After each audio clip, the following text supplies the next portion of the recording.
And మీరు అదే స్టేట్మెంట్లో అదే ప్రెస్ కాన్ఫరెన్స్లో 2 వ్యాఖ్యలు మాట్లాడారు. ఒకటేమో డిగ్రీ కాలేజ్ తెచ్చానని చెప్పి మాజీ ఎమ్మెల్యే గారు అంటున్నారు, అక్కడ ఒక బిల్డింగ్ లేదు, ఏమీ లేదని చెప్పి. ప్రస్తుత పరిస్థితి ఏంటి? సెకండ్ పాయింట్, మీ విజన్ ఏంటి? ఎందుకంటే ఆపోజిషన్ వాళ్ళు ఇప్పుడు ఏం క్వశ్చన్ రేజ్ చేస్తున్నారంటే, మీ కూడా ఇంతకుముందు ఆలగడ్డ ఎమ్మెల్యేగా ఉన్నారు, మీ కూడా మంత్రిలాగా ఉన్నారు, మీరేం చేశారు ఆలగడ్డ కోసం అని ఒక క్వశ్చన్ వస్తుంది. మీ సమాధానం ఏంటి? See, I think I'll tell you one thing. 20 years తర్వాత this is the first time మేము గెలవడము, కంప్లీట్ 5 years అధికారంలో ఉండడం. 20 years తర్వాత నేను మంత్రిగా ఉన్నాను కాబట్టి 1.5 year ఉన్నాను, ఆల్మోస్ట్ అంతే 2 years. 6 months నంద్యాల బై ఎలక్షన్కి వెళ్ళిపోయింది. తర్వాత నేను నా పోర్ట్ఫోలియోలో నేను చూసుకొని చేసేదానికి టైం అంతా సరిపోయింది. But even though I had 2 years, నేను ఆల్మోస్ట్ నేను చేసిన అభివృద్ధి కంబైన్డ్ వీళ్ళ ఫ్యామిలీ మెంబర్స్ మొత్తం ఫస్ట్ నుంచి చూసినా కూడా వాళ్ళు చేయలేరు. నేను ఇప్పుడు వాళ్ళని క్వశ్చన్ చేస్తున్నాను.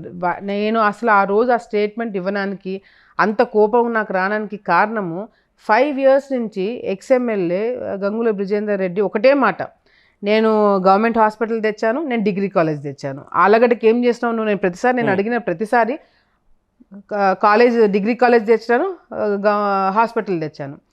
ఈ 2 కూడా నేను మంత్రికి ఉన్నప్పుడు జీవోలు వచ్చిన తర్వాత గవర్నమెంట్ మారి ఆగిపోయినాయి. ఆగిపోయిన తర్వాత ఈ గవర్నమెంట్ వచ్చిన తర్వాత, పోయిన గవర్నమెంట్ వైసీపీ వాళ్ళు వచ్చిన తర్వాత పనులు మొదలు పెట్టారు. జీవో ప్రాసెస్, ఫైల్ మూవ్మెంట్ అంతా మేము ఉన్నప్పుడే చేపించేశాను. వీళ్ళు వచ్చి జస్ట్ శిలాపలకాలు వేసుకొని వాళ్ళు స్టేట్మెంట్లు ఇచ్చుకుంటూ కూర్చున్నారు. The reason why I was pissed off is because degree college తెచ్చానని చెప్పి స్టేట్మెంట్లు ఇచ్చాడు. నేను డిగ్రీ కాలేజ్కి వెళ్ళిన తర్వాత there was no new building. Some 100 years back కట్టిన ఎద్దుల పాపం అనే ఒక లేడీ దాత ఇచ్చినారు స్థలము.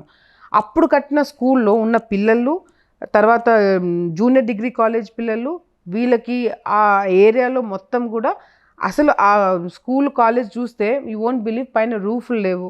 ఆ వర్షానికి 5 years మొత్తం చెడిపోయింది, రిపేర్ చేయించలేదు, క్లాస్ రూమ్స్ లేవు, వాష్రూమ్స్ లేవు, అంత చాలా బ్యాడ్ కండిషన్లో ఉంది. ఎప్పుడెప్పుడు కూలిపోతుందా అన్నట్టుగా ఉంది building.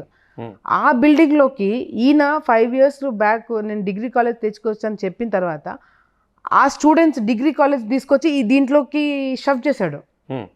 So they was no new building, just degree college మేము జీవో తెప్పించింది స్టూడెంట్స్కి సీట్లు ఇప్పించి లోపల పడేసినాడు. అందరు ఎంత ఇరుక్కిరుక్కో కూర్చుంటున్నారు, ఒక బూత్ బంగ్లా లాగా ఉంది కాలేజ్. స్వీపర్స్ లేరు, స్టూడెంట్స్ స్వీప్ చేసుకుంటున్నారు, స్టాఫ్ లేరు. ఊరికి డిగ్రీ కాలేజ్ తెచ్చామనేది కదా, వాట్ ఈస్ ద యూజ్? మీరు నమ్ముతారో నమ్మకూడదు, ఐ డోంట్ నో, నేను గవర్నమెంట్లో ఉన్నప్పుడు చెప్పచ్చలే నాకు తెలియదు. కానీ కెమిస్ట్రీ స్టూడెంట్స్కి ల్యాబ్స్ కావాలా, ఎక్స్పెరిమెంట్స్ అవన్నీ చేయడానికి, ల్యాబ్స్ లేవు. కానీ వాళ్ళు ఎవ్రీ ఇయర్ పాస్ అవుతూ వచ్చారు. How? That's a very serious. Exactly. నేను మొన్న పోయినప్పుడు అదే ఐ వాజ్ షాక్డ్. అక్కడ మీకు కెమిస్ట్రీ ల్యాబ్స్ లేవు, but every year 3rd year పిల్లలు ఎట్లా వచ్చారు? How did they pass? Experiments అయితే చేసి ఉండాలి కదా, ప్రాక్టికల్స్ ఉండాలి కదా.